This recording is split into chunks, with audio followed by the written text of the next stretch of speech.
এরা ভুলে যাচ্ছে যে যে ভাষা, বাংলা ভাষা, এই ভাষার কারণে একটা আলাদা রাষ্ট্র তৈরি হয়েছে।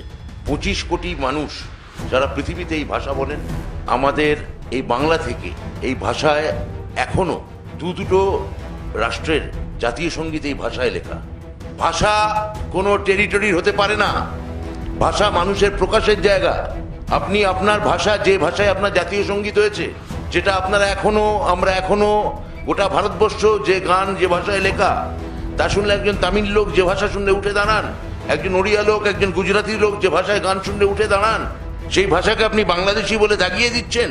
আপনি বলতে চাইছেন যে এই ভাষার কারণে যে আন্দোলন হয়েছে, কোনো ধারণা আছে আপনাদের? সারা ভারতবর্ষ এই ভাষা, সারা পৃথিবীতে এই ভাষা সম্মানিত। মাতৃভাষা বলে নয়, এই ভাষা ইউনেস্কো দ্বারা স্বীকৃত এবং পৃথিবীর প্রথম 7টা ভাষার মধ্যে এই ভাষাকে অন্যতম হিসেবে গণ্য করা হয়।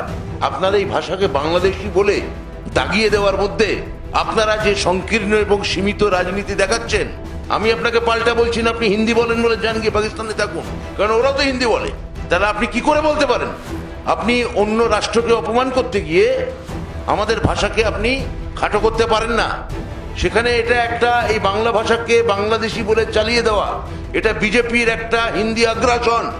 এই হিন্দি আগ্রাসনের বিরুদ্ধে যে কনসেপ্টে ভারত তৈরি হয়েছিল, বিবিধের মাঝে দেখো মিলন মহান, সে মিলনের ধারণাকে আঘাত করে, আক্রমণ করে।